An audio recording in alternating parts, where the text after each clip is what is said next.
Welcome to the Weather Gurus podcast edition for this Monday, June 13th, 2022. We're going to start off with looking at the current watches and warnings for the contiguous 48 United States, lower 48 United States here.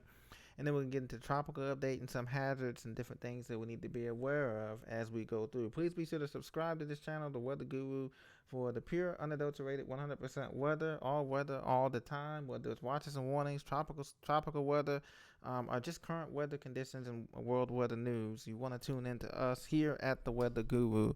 We will continue to provide with the latest information as it becomes available. So now, courtesy of Radar Scope, we're going to go right into it here. There are the watches and warnings that we have in effect here. They're going to be centered around the upper Midwest, from Chicago area, Chicagoland, down through the Ohio Valley here, as you can see. And there was just a tornado warning for Cook and DuPage counties here in some of the northern suburbs of Chicago, Skokie, Schaumburg. Those areas were being hit hard here, as you can see here. We'll put the radar into motion here. These storms are moving fast to the south-southeast here. Put a storm track on that there. Moving east-southeast at 27 knots. This is moving rapidly over the Lake Michigan area. So from Evanston, Norridge, Elmore Park, Oak Park, right along the Kennedy Expressway, about to hit right now, and coming down through the western suburbs and southwest suburbs of Chicagoland right now.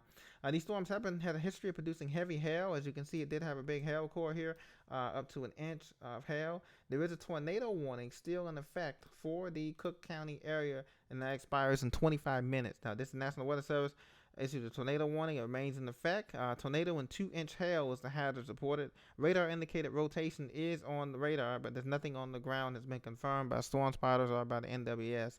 But there is 2-inch hail. So if you're in the western suburbs of Chicago, from Oak Park all the way into downtown, if you're in some of the northwest suburbs as well, Parkwitz, Des Plaines, Mundelein, all those areas to the north and west of Chicago, look out. And also downtown Chicago and the Loop and southern south, near south side, should be on the lookout too for these cell right here as it move over Lake Michigan. Now these storms are part of a broad complex, MCS complex here, mesoscale convective system complex here, that's going over Lake Michigan as we speak. On the other side of the lake, in Berrien County, Michigan, as well as near Kalamazoo and Paw Paw, Michigan, these cells here are producing hail, and there's a severe thunderstorm warning in effect for the next 23 minutes here. This is producing baseball-sized hail and 70-mile-an-hour wind gusts. So this storm is starting to bow out here, as you can see here on the radar return here. And we zoom in here, so we have along Interstate 94 from Paw Paw through Kalamazoo, down through Decatur and Marcellus, Michigan, as this storm begins to head towards Three Rivers and Coldwater, Michigan, along US 131 there, and the intersection of US 131 down there to the south there. So if you're in that area, Three Rivers, Marcellus, Decatur, Michigan, and along I-94 from Paw Paw exit all the way through Kalamazoo, you want to take it slow, Kazoo, because this storm here is producing straight line winds of 70 miles an hour and baseball-sized hail. As you can see, a big hail core in this storm right now here. So this is what we have here. We're going to zoom out a bit here. So we have these storms affecting the Great Lakes. We also have this southern complex here, south of Columbus and I-70 here along 75.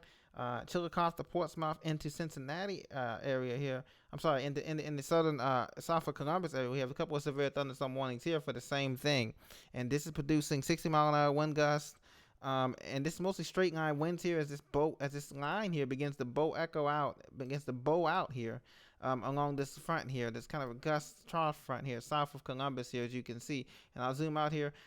This is the area of concern here that we have here. So we have those two areas here, and then also we have a flash flood watch and warning here for Hamilton County, Ohio, just north of Cincinnati. This is what I want to show you in here. So there's a flash flood warning expiring in 21 minutes. They have heavy rain from Dayton, Ohio, down through I-75, Middletown, into Hamilton 275, into Cincinnati here, just north of Cincinnati, Ross, Ohio. These areas, 1 to 3 inches of rain per hour have fallen, and it's created flash flood in some of the creeks and streams here. So be on the lookout if you're in the northern Cincinnati area here.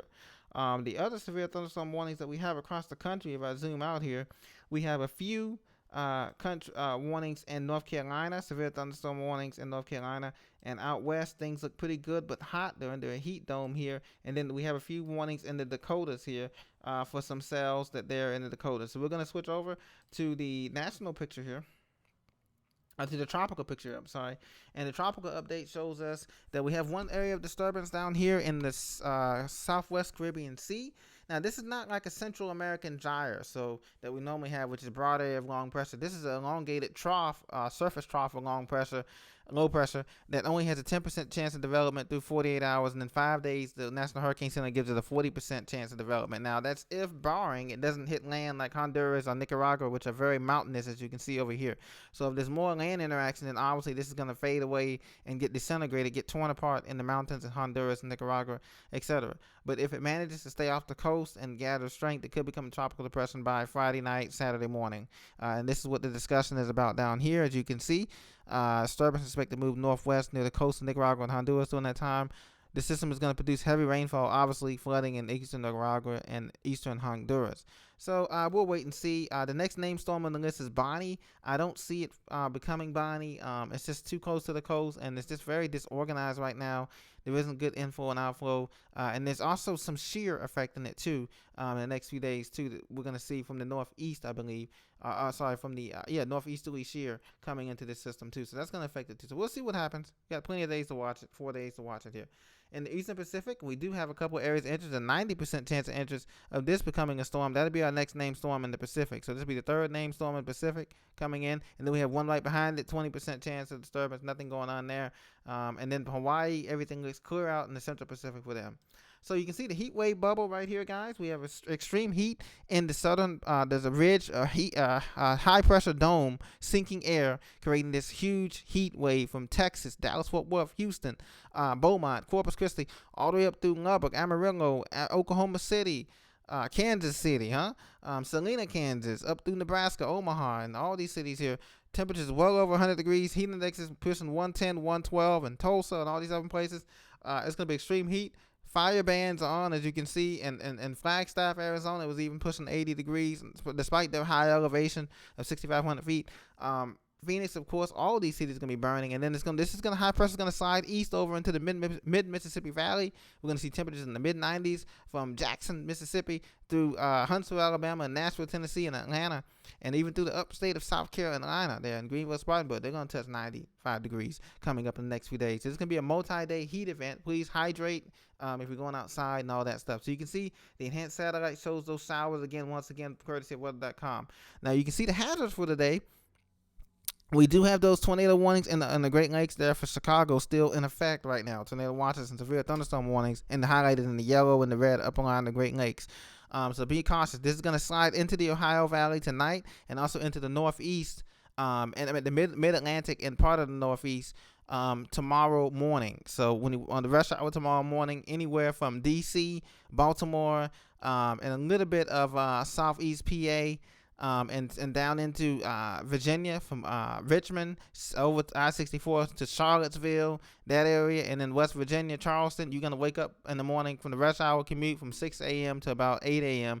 with strong storms pulling through that area there with gusty winds, mainly blowing out like a derecho style, and possibly some claps of thunder and some small pea-sized hail, or maybe up to an inch of hail, okay? An inch-sized hail, most of us. The South remains hot. There's just a bunch of warnings. These warnings are here in orange. It's just heat advisories. All of this orange colored here, mustard colors, is heat advisories here. Excessive heat warnings are in effect from Memphis all the way up through the areas of the Ohio Valley here, as you can see. And so we have excessive heat warnings for 2/3 of the country. Summer is here, folks. And as you can see, we're going to have some storms here. The highest chance of storms today will be in the Great Lakes area from just to the northeast of Indianapolis. So let's say Fort Wayne, Indiana there, South Bend, Indiana, Kalamazoo, through western Ohio there, Delta, Toledo, Ohio, stuff like that. And then the threat lessens to a marginal and slight risk as we go out toward the mid-Atlantic and stuff of those natures. So that's not too bad. And the next couple of days is going to be the same as this little disturbance slides east here.